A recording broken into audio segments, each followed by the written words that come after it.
Hello and welcome. This is a demo of Stackswell's Create Type feature. Stackswell is a sketch plugin that helps you design responsibly, faster, and more consistently. Let's get started by creating a type layer. So there's nothing special about it. It's 16 pixels tall. It's black. Let's reduce the character spacing. And what we're going to do is select it. We're going to go to Plugins, Stackswell Create Type System.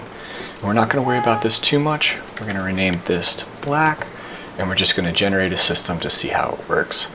So what it does is Stackswell goes through, it takes your base type size that you set up here in your base font size, and it assigns that to your extra small P level.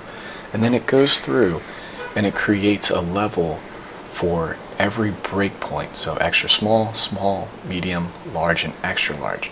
And you can see that when you select this and your text styles up here, that it goes through and it creates center, left, right, H1, H2, all the way down for every breakpoint. And it names them properly and then nests them properly, all within seconds. Let's create a new document and look at each setting you can adjust with Stackswell. So let's highlight to the type, Stackswell Create Type System. So your type scale. This is just a ratio that will adjust the font size between each level on your breakpoint. So let's just look at one breakpoint here, and we'll generate system. And so between each level, they increase by 1.25. Alright, let's undo that. Let's generate next system. So line height, you can adjust this, 0.5.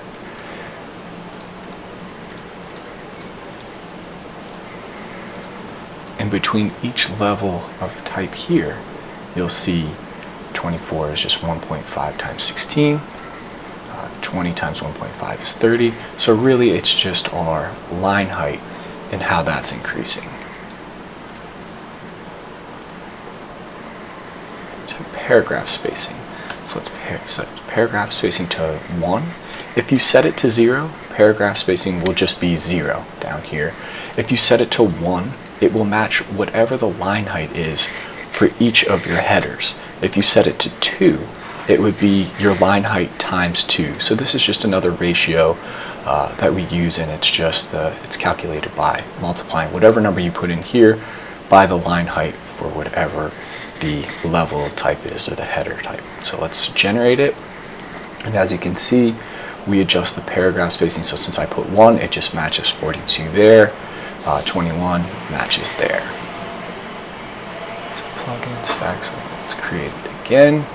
Alignment. This just generates, if you want only a left align, you could just unclick those. But if you wanted it to generate a center alignment and a right alignment for each of your type scales, you could do that as well. So let's zoom out. So you can see we have left aligned here, it's center aligned here, and then it's right aligned here.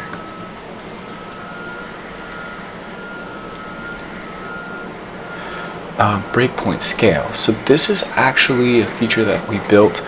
So if you wanted the ratios to change as you increase your breakpoint scale, so your type scale is only the ratio that the ratio of spacing or font size differences for one breakpoint. But as you scale up, so between extra small and small, you can adjust the spacing here. We feel this just gives you a little bit more control. It allows for a couple variables as far as dynamic screen sizes, or if you have to cover a large ratio of screen sizes. This just lets you kind of adjust and control a little bit more.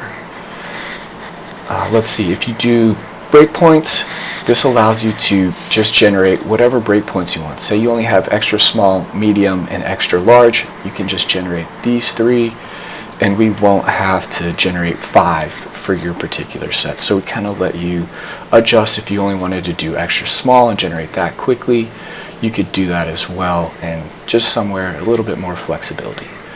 So right now, if we generate a color, or if we generate a type scale and we don't put anything in the color name down here, it will just add the hex. So right now it's just black, and it takes the hex number here and it just adds it into the naming system.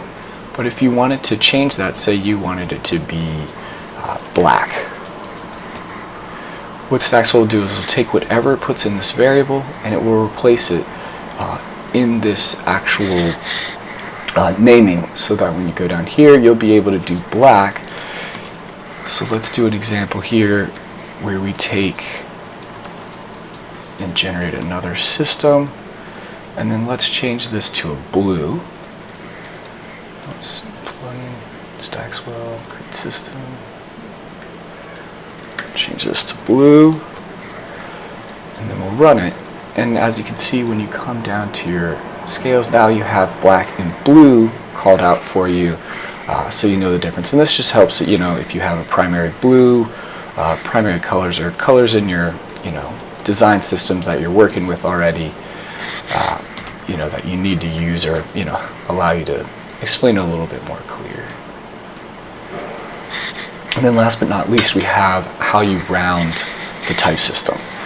So normal rounding is, you know, 5 and up, we round up, and 5 and below, or 4 and below, we round down. We round in multiples of 4, so if you're working on a material baseline grid, we'll let you do multiples of 4. We had a beta tester request for multiples of 8, so we built that in, and then we have none. And so this just lets you do, you know, .xx, and you can go be the judge if you want to change it, if you want to leave it at that. We kind of let you decide how you want to round it. So let's just do multiples of 4 for this one. Let's do that. So now we zoom out, and so we have 16, 20, 24, and so on down, so that every font size is a multiple of 4, so that it can line up with your system a little bit easier and kind of work for you a little bit better. So this is the latest release of Stackswell. I'm really excited to have it out there. Love your feedback. Can't wait to hear you know, requests, and let me know what you think. Thanks so much.